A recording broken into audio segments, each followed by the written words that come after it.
Last one here, the Denver Broncos offseason in 60 seconds. Drafted Bo Nix with the 12th overall pick. Named him the starter as of today, which we can dig into. Traded for John Franklin Myers, signed him to a small extension, signed safety Brandon Jones in free agency to a 3-year, $20 million deal.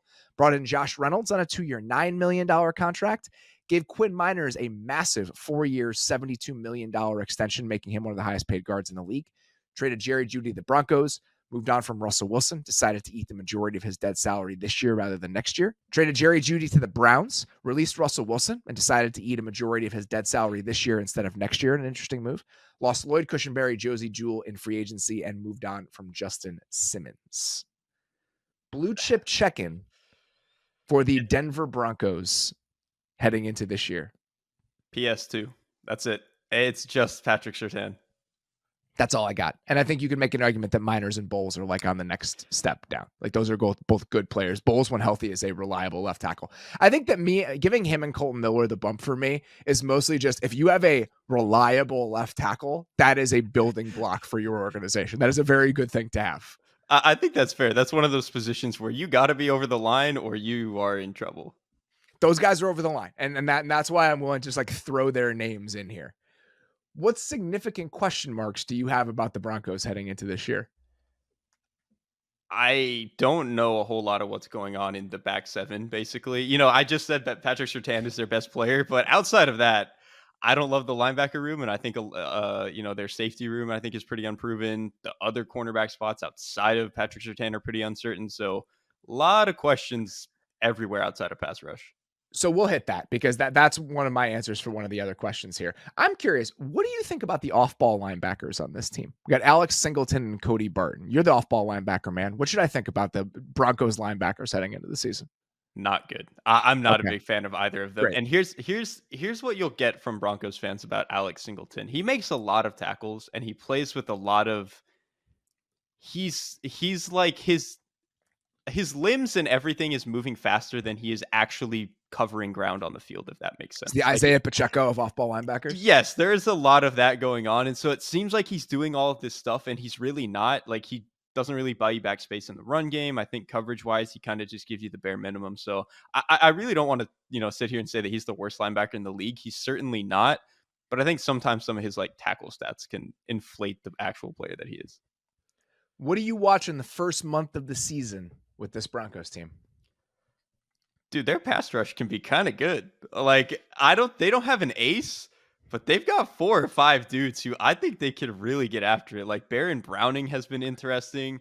Oh, you don't have to sell me on Baron Browning, my friend. I'm a long-time Baron Browning supporter. I know you've got the stocks there, so I know I'm talking to the right crowd here. Jonathan Cooper has been solid. Nick Benito, still don't think he gives you anything in the run game, but as a pass rusher, he can get after it. Jonah Ellis has been really, really good in the preseason. The most productive pass rusher in the preseason so far. He's been awesome. And it's not even just like some BS stuff. Like, he's pulling off some really impressive pass rush moves and just a guy who clearly seems like he's got it put together. So I think that's really nice for them. And then they went and signed John Franklin Myers. We talked about, with the Jets on the defense show, how much of losing him could possibly hurt. This is the team that got him. And this is finally a guy who I think can come in here and give you some like push the pocket type of pass rusher. So again, they don't have an ace, not one guy who you're like, this is guaranteed 14 sacks, but man, they've got a lot of guys who could rack up 7, 8, 9. How big is Jonathan Cooper? I can't imagine. Cooper weighs. Like, isn't he one of those like 255 guys? All right, so he's 255. The reason I was asking is I was wondering if we were going to get to a place with the Broncos that it was the first time a team had 4 sub 250 pass rushers on the field at the same time. Benito, Baron Browning, Jonah Ellis. Cooper does crack it, but he's not 260. We got a lot of similar skill sets among this group. This front office has become kind of infatuated with these like undersized sort of bendy guys, and it has given them a lot of juice in that group. My answer for what I'm most excited about was this. It was the pass rush.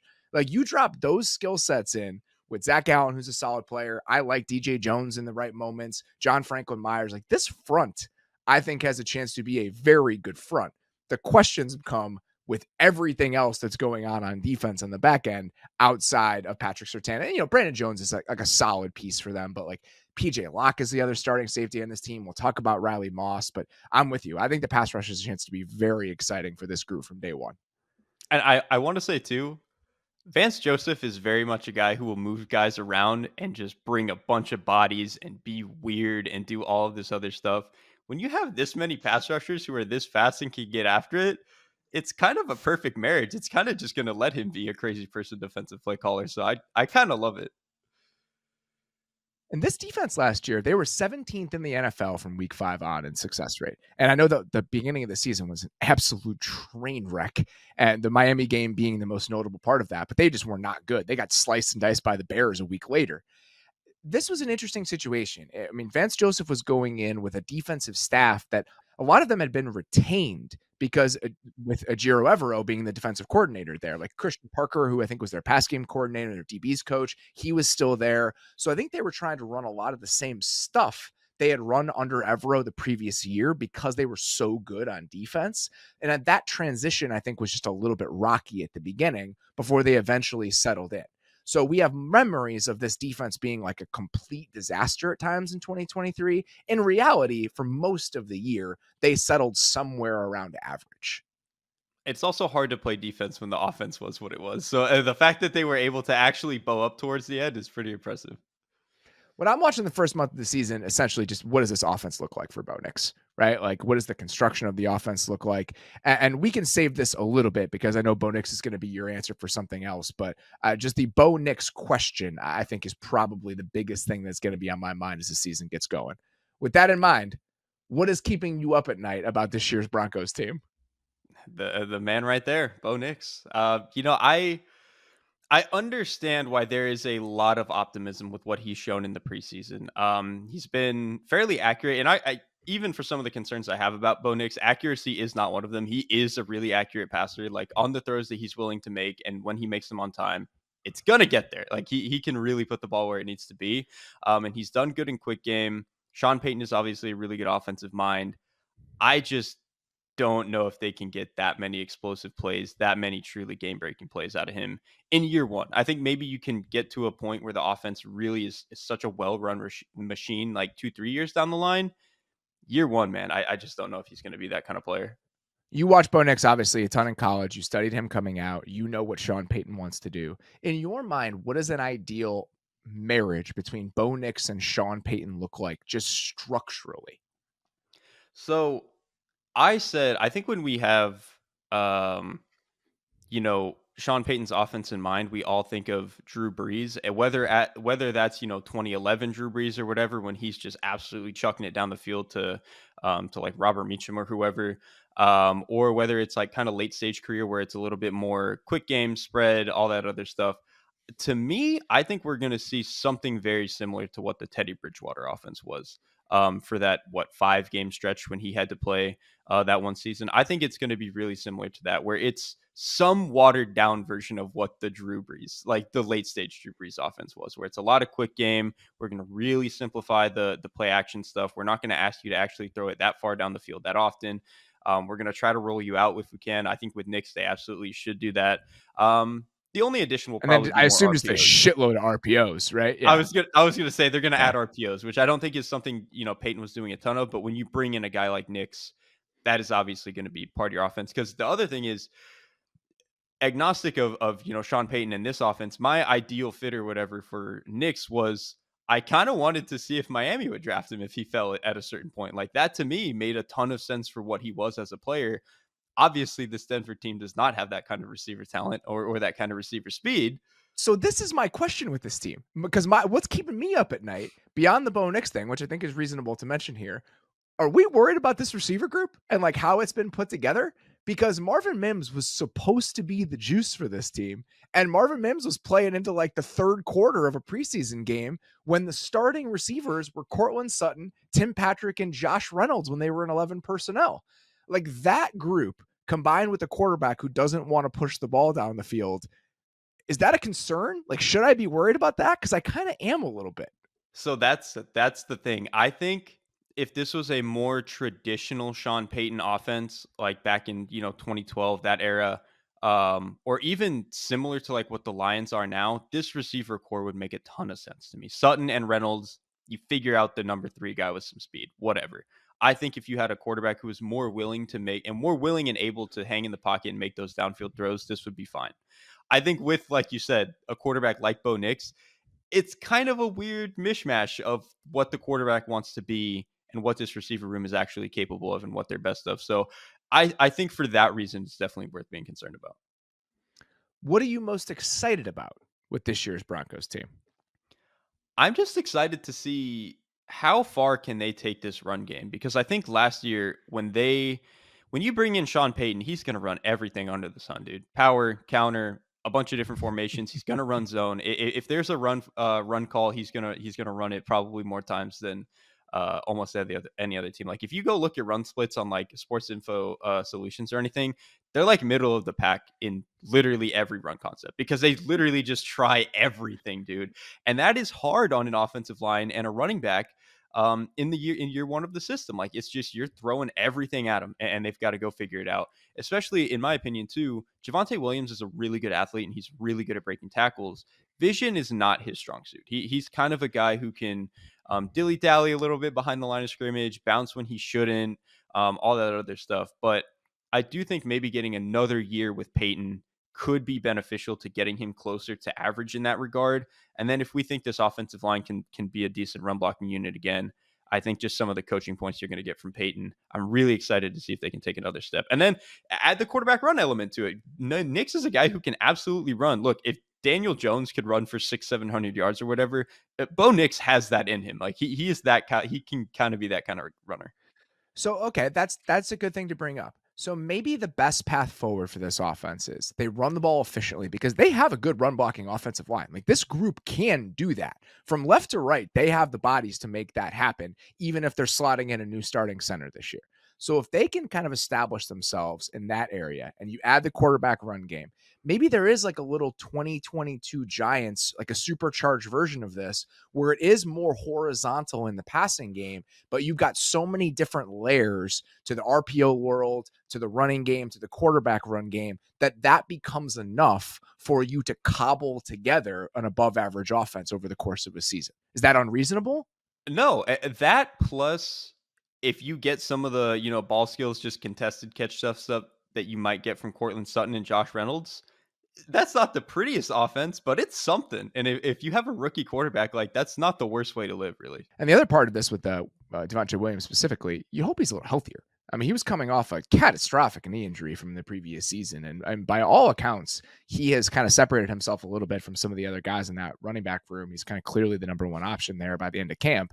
And if he can be a little bit more explosive and a little bit more like the Javonte Williams of old, I think that would go a long way in this running game feeling a little bit different than it did a year ago. Absolutely. My answer was the pass rush. I mean, I'm excited about the pass rush. I think that the defense can be interesting. Like Jim Leonard came over as the pass game coordinator, which I forgot until this morning. So I also forgot that. I'm curious to see what the pass defense and what the defense overall can look like, even if we have some questions about the secondary, which we'll get to right now. Your most important supporting characters for this year's Broncos team are? Again, I've got one for each side of the ball. On offense, it's Luke Wattenberg, the new who is supposed to be the new center. I don't know a whole lot about him. I will fully admit that, but I do know Lloyd Cushenberry was really good. And having to replace a guy like him is going to be hard, especially, we've talked about with some other teams. When you have a rookie quarterback, it would be nice if you have a veteran center who knows what's going on and can make some of the calls. Cushenberry was absolutely one of those dudes. So the fact that he is not there now, big shoes to fill at that position. The other one is Riley Moss. It seems like he is probably going to be starting at outside corner, or at least has a really good shot at doing it. I have no idea if that's going to work. Like I didn't really watch him in college a whole lot, but I just think they have such a huge question mark at that position that somebody needs to step up and be at least average opposite of Patrick Surtain. Yeah, mine is just the non-Surtain members of the secondary, period. I mean, we have PJ Locke and Brandon Jones coming in at Brandon Jones being the free agent addition at safety, and then PJ Locke, being a guy they clearly were fine moving on from Justin Simmons based on the state of that room. Jaleel McLaughlin was good last year when they kind of slotted him into the nickel. I think that allowed everything else to kind of fall into place on defense, and beyond just getting their shit together, I think that was one of the reasons that we found some competency for the back half of the year with this team. So if that group can just be competent with Patrick Surtain also there, and you have a front that I think people feel pretty good about. I mean, there's a chance that this defense can keep this team competitive, combined with the best case scenario we talked about with the offensive formula, where they run the ball really well, they move the ball in kind of wonky ways with the quarterback run game and some of these RPOs, and they can just be like an annoying team on offense and defense. Like, I think that is possible. That corner 2 spot might be the single thing that sways them from being a below average to above average defense. Cause like they can probably hover within that range, regardless. If they get decent cornerback 2 play, that can probably take them up into being an above average unit. I call their nickel corner Jaleel McLaughlin. Jaleel McLaughlin is a running back. The fact that we have a Jaleel McLaughlin and a Jaquan McMillian on this team is unacceptable. It's very confusing. I was going to say the same, because when you said it, I was like, I don't know if that's the right one, but I also am confused about which one is which. So I'm glad you went. That's completely unacceptable. This is adjacent to the Connor McDermott problem that we have going on in the AFC that I just don't like to acknowledge. What counts as a successful season in your mind for this year's Broncos team?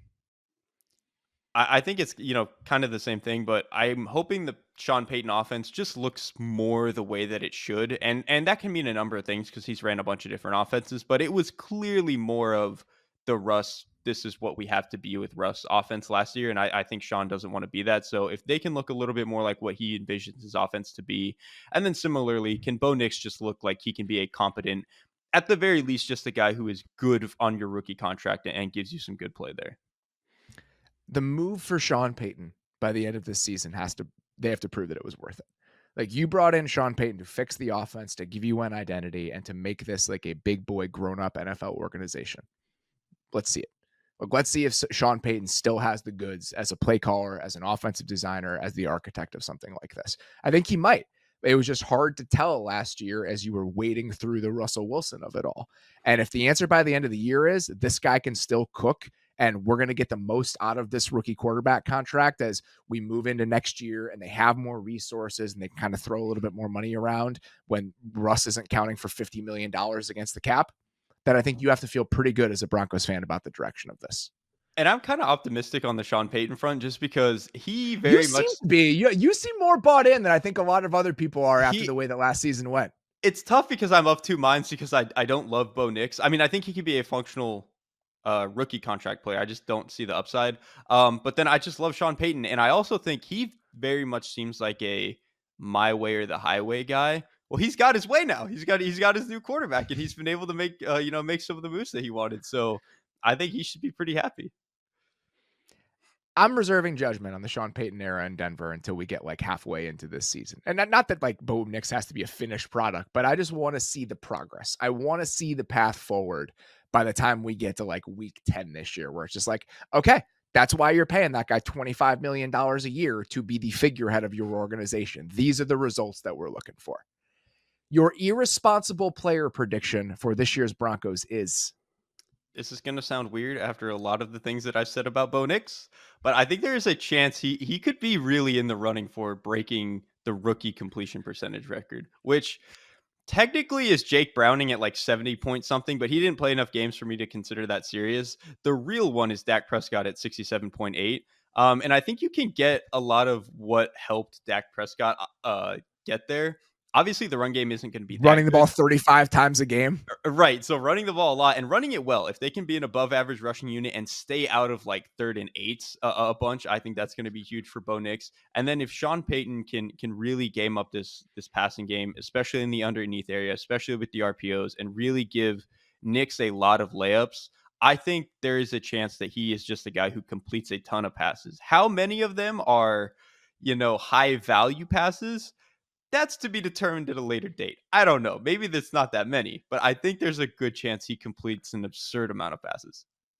Mine is cheating. It's not attached to a specific player. It's more attached to a specific unit. I think this team could be like top 5 in pressure rate by the end of the year with some of the guys they have getting after the quarterback. That's a tall task when you consider some of the other pass rush groups we're talking about in the NFL, but that is the part of this team that I'm most excited to watch, and the group that I do think has the most upside of pretty much anything else on the roster. I think it could happen. Like, it just, dude, like we said, no ace, but they've got a million of those guys to throw at the problem.